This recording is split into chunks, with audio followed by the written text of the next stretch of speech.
Assalamualaikum warahmatullahi wabarakatuh.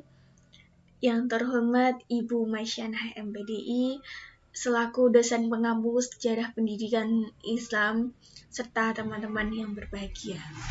Alhamdulillah, puji syukur kehadirat Allah Subhanahu wa Ta'ala atas karunia-Nya kita dapat mengikuti perkuliahan SBI kali ini walaupun keterbatasan daring. Tak lupa juga salawat serta salam kita haturkan kepada Nabi Agung kita Nabi Muhammad SAW. Semoga kelak kita mendapat syafaatnya di yaumil akhir nanti. Langsung saja kami dari kelompok 4 akan menyampaikan materi tentang sejarah pendidikan Islam di Asia. Untuk yang pertama akan disampaikan Saudara Ahsan.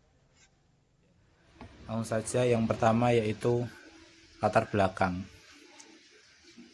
Jadi yang melatar belakangi terbentuknya makalah ini yaitu yang pertama adalah kawasan Asia itu terdiri dari negara dengan pemeluk-pemeluk agama yang beraneka ragam.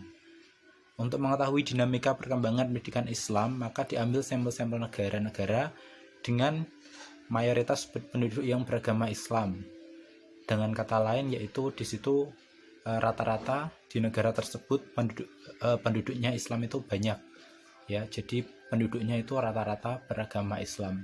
Nah, dari negara-negara tersebut dengan pemeluk agama Islam yang mayoritas adalah di sini kami mengambil 3, yaitu ada Arab Saudi di Asia Selatan, India di Asia Selatan, dan Indonesia di Asia Tenggara.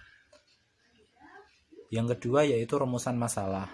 Rumusan masalah yang pertama, bagaimana sejarah pendidikan Islam di Arab Saudi. Yang kedua, bagaimana sejarah pendidikan Islam di India. Dan yang ketiga adalah bagaimana sejarah pendidikan Islam di Indonesia. Langsung saja kita masuk ke pembahasan. Pembahasan yang pertama yaitu sejarah pendidikan Islam di Arab Saudi. Arab Saudi merupakan negara di Asia Selatan. Pertama kali Islam lahir dibawa oleh Nabi Muhammad SAW sebagai utusan Allah. Sejarah pendidikan Islam di Arab Saudi sudah ada sejak zaman Nabi Muhammad SAW yang pada hakikatnya tidak dapat terlepas dari perkembangan sejarah Islam. Secara khusus, perkembangan pendidikan Islam dibagi ke dalam 5 periode, yaitu periode yang pertama adalah periode pembinaan pendidikan Islam yang berlangsung pada zaman Rasulullah. Periode yang kedua yaitu periode pertumbuhan pendidikan Islam yang berlangsung sejak Nabi Muhammad SAW wafat sampai pada akhir Bani Umayyah, yang ditandai dengan berkembangnya ilmu-ilmu nakliyah, diantaranya ada ilmu Al-Quran, hadis, tafsir, ilmu kalam, dan lain-lain. Terus yang ketiga yaitu periode kejayaan puncak perkembangan pendidikan Islam yang berlangsung periode puncak kejayaan pendidikan Islam yang berlangsung sejak permulaan Daulah Abbasiyah sampai dengan jatuhnya Baghdad, yang diwarnai oleh perkembangan ilmu akliyah dan munculnya madrasah serta memuncaknya perkembangan kebudayaan Islam. Terus periode yang keempat yaitu periode kemunduran pendidikan Islam, yaitu sejak jatuhnya Mesir ke tangan Napoleon, yang ditandai dengan runtuhnya sendi-sendi kebudayaan Islam dan berpindahnya pusat-pusat perkembangan kebudayaan Islam ke budaya Barat. Jadi pada periode ini itu Islam benar-benar mengalami kemunduran sejak jatuhnya Mesir ke tangan Napoleon. Napoleon ini merupakan penemu benua Amerika, ya, Napoleon Bonaparte. Di sini yang mengubah segalanya, yang asal mulanya awal negara Arab Saudi itu mayoritas beragama Islam dan penduduk Islamnya itu menjadi kuat, pendidikan Islamnya di situ sejak jatuh ke tangan Napoleon Bonaparte. Di situ perkembangan Islamnya itu lebih diubah ke arah kebudayaan Barat atau non-Muslim. Lanjut yang kelima yaitu periode pembaruan pendidikan Islam yang berlangsung sejak kependudukan Mesir oleh Napoleon sampai kini, yang ditandai dengan gejala-gejala kebangkitan umat Islam dan kebudayaan Islam. Lalu yang selanjutnya yaitu ada pelaksanaan pendidikan Islam. pelaksanaan pendidikan Islam di Mekah. Nah, pelaksanaan pendidikan Islam di Mekah ini terbagi menjadi 3 tahap ya. Tahap yang pertama yaitu ketika Nabi Muhammad SAW pertama kali mendapatkan gelar sebagai Nabi. Dalam ayat Al-Quran yang pertama kali muncul yaitu surat Al-Alaq ayat 1-5. Ayatnya bisa dibaca sendiri. Nah, kemudian disusul dengan munculnya wahyu Quran surat Al-Mudaththir ayat 1-7 yang merupakan wahyu yang kedua dari Rasulullah. Nah, ayat-ayat tersebut memberi petunjuk kepada Muhammad, memberi peringatan serta pengajaran terhadap dirinya maupun terhadap umatnya. Disinilah awal pelaksanaan pendidikan Islam. Rasulullah melaksanakan pendidikan Islam di Mekah secara bertahap. Tahap yang pertama yaitu tahap perorangan, dilakukan secara rahasia atau sembunyi-sembunyi, yakni yang menerima dakwahnya tersebut hanya keluarga dan sahabat dekatnya saja. Yang kedua yaitu tahapan kedua itu menyeru dan mengajak Bani Qutalib ke dalam Islam, ajakan secara terang-terangan didasarkan pada Quran Asy-Syu'ara ayat 214-215. Terus yang ketiga yaitu tahapan yang ketiga yaitu seruan atau ajakan umum didasarkan pada Quran surat Al-Hijr ayat 94. Pada saat itu banyak masyarakat yang masuk Islam, baik bangsawan hingga hamba sahaya. Terus yang selanjutnya yaitu pendidikan Islam di Madinah. Ya, pendidikan Islam di Madinah. Pendidikan Islam di Madinah ini merupakan penyempurnaan dari proses yang terdahulu, yaitu proses pendidikan Islam yang ada di Mekah, di mana di sini yang lebih disempurnakan yaitu perkembangan pendidikan sosial dan politik. Dalam hal ini, tujuan pendidikan Rasulullah periode Madinah adalah perkembangan pribadi karakter Islam yang diarahkan untuk membina aspek-aspek kemanusiaan dan mengelola serta menjaga kesejahteraan alam semesta dalam beberapa bidang yang diperlukan untuk membangun peradaban dunia yang didasarkan pada wahyu Allah. Lalu setelah itu terbentuklah lembaga-lembaga pendidikan di Arab Saudi yang terdiri dari yang pertama yaitu ada di rumah. Nah, rumah merupakan tempat pendidikan Islam yang pertama dalam sejarah pendidikan Islam adalah rumah Al-Arqam bin Abil Arqam. Di sini Nabi Muhammad mengajarkan dasar-dasar dan pokok-pokok agama kepada para sahabatnya. Selanjutnya yang kedua yaitu ada masjid. Masjid Islam erat sekali hubungannya dengan pendidikan Islam erat hubungannya dengan masjid. Kaum muslimin telah memanfaatkan masjid selain sebagai tempat ibadah yang merupakan fungsi utama masjid. Selain itu juga digunakan sebagai pusat pendidikan Islam dan pusat pengembangan ilmu-ilmu pendidikan Islam, serta untuk lembaga pendidikan keagamaan di mana dipelajarinya kaidah-kaidah Islam.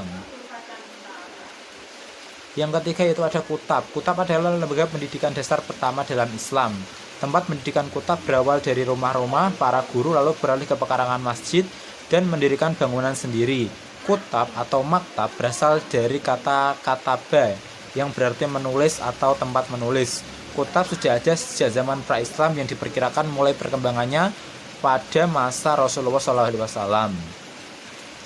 Setelah itu perkembangan Islam semakin berkembang.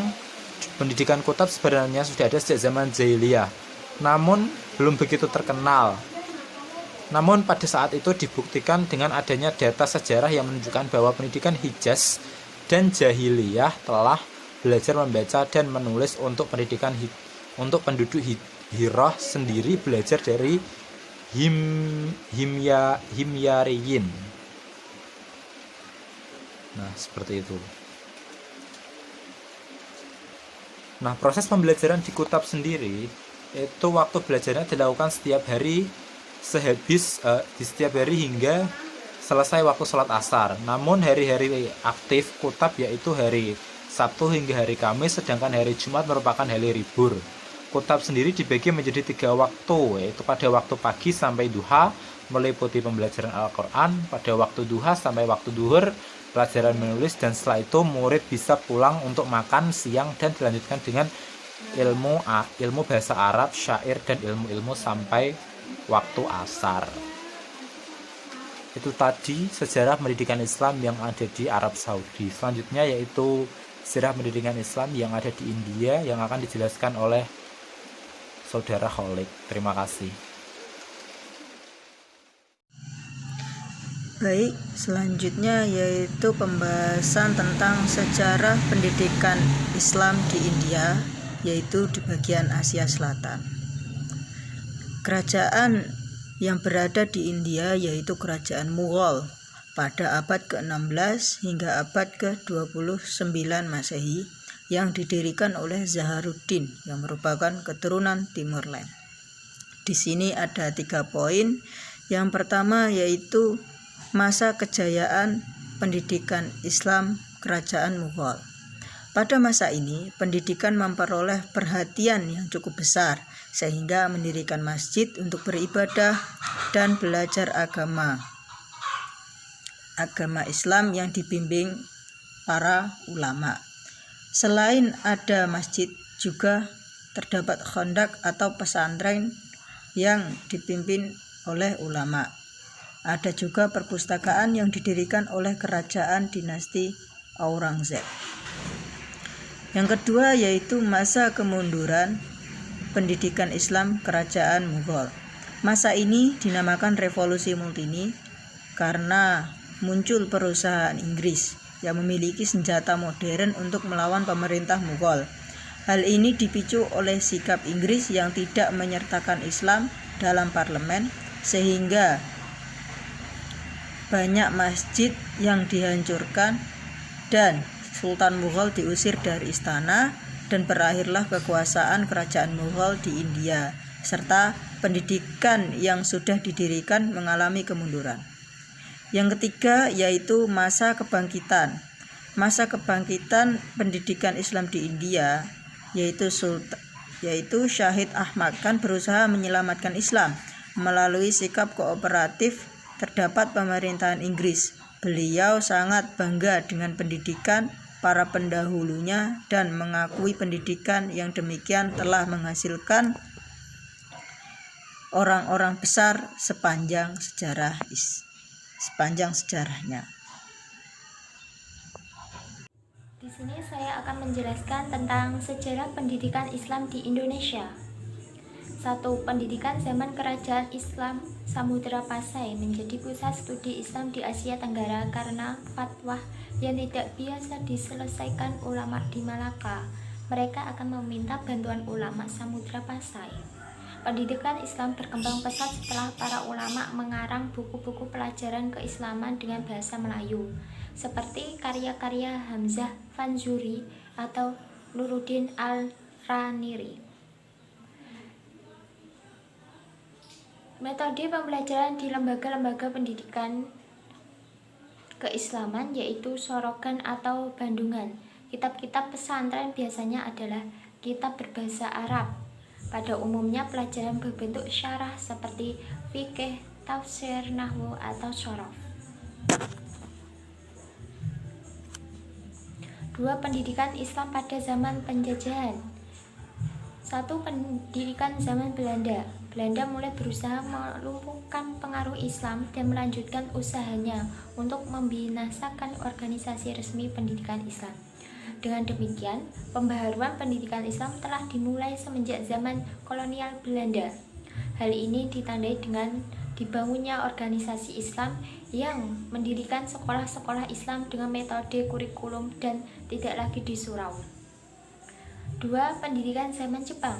Pada masa Jepang, sekolah dasar dijadikan 6 tahun yang berguna untuk menghapuskan diskriminasi, yaitu nasionalisasi, bahasa pengantar, serta pembentuk kader muda untuk tugas berat di masa yang akan datang. Baik, saya Rina Yunta Maulida akan menyampaikan tentang materi sejarah pendidikan Islam di Indonesia pada zaman kemerdekaan, tepatnya setelah merdeka. Pendidikan Islam pada saat itu mempunyai perkembangan yang cukup baik, sehingga mempunyai tempat tersendiri pada sistem pendidikan nasional. Dan pemeriksa agama di Sumatera saat itu mengusulkan jika guru pendidikan agama mendapat gaji sama dengan guru pendidikan yang lain atau mata pelajaran yang lain. Dan waktu setelahnya, pendidikan Islam mulai menunjukkan kemajuan. Contohnya pada pesantren yang dulunya hanya belajar di surau dan menolak modernisasi, sudah mulai beradaptasi dengan tuntutan zaman. Bahkan pesantren dulu ada yang sudah mendirikan sekolah. Dan pada tahun 1975, madrasah diharapkan memperoleh yang sama dengan sekolah lain dalam segala hal. Selanjutnya dikeluarkan pembukuan kurikulum sekolah umum dan madrasah. Dan akhirnya pendidikan Islam semakin berkembang dan berkembang. Pada akhirnya di Minangkabau mendirikan sekolah tinggi pertama yang bernama PGAI, yaitu Pendidikan Guru Agama Islam, tepatnya di Padang. Akhirnya di Jakarta juga mendirikan STI atau Sekolah Tinggi Islam, serta disusul dengan perguruan-perguruan tinggi lain. Dan pada akhirnya kita bisa menikmati perkembangan pendidikan Islam tersebut. Di antaranya kita dapat menempuh pendidikan di perguruan tinggi Islam. Dan kesimpulan pada kelompok 3 kali ini, pendidikan Islam dapat berkembang dan beradaptasi dimanapun dan kapanpun, tanpa terhalangi dengan perkembangan zaman. Sehingga pendidikan Islam saat ini khususnya, dapat berkembang sesuai dengan tuntutan zaman. Itu saja yang kami sampaikan. Mohon maaf bila ada banyak salah. Allahumma fiqh min thoriq. Wassalamualaikum warahmatullahi wabarakatuh.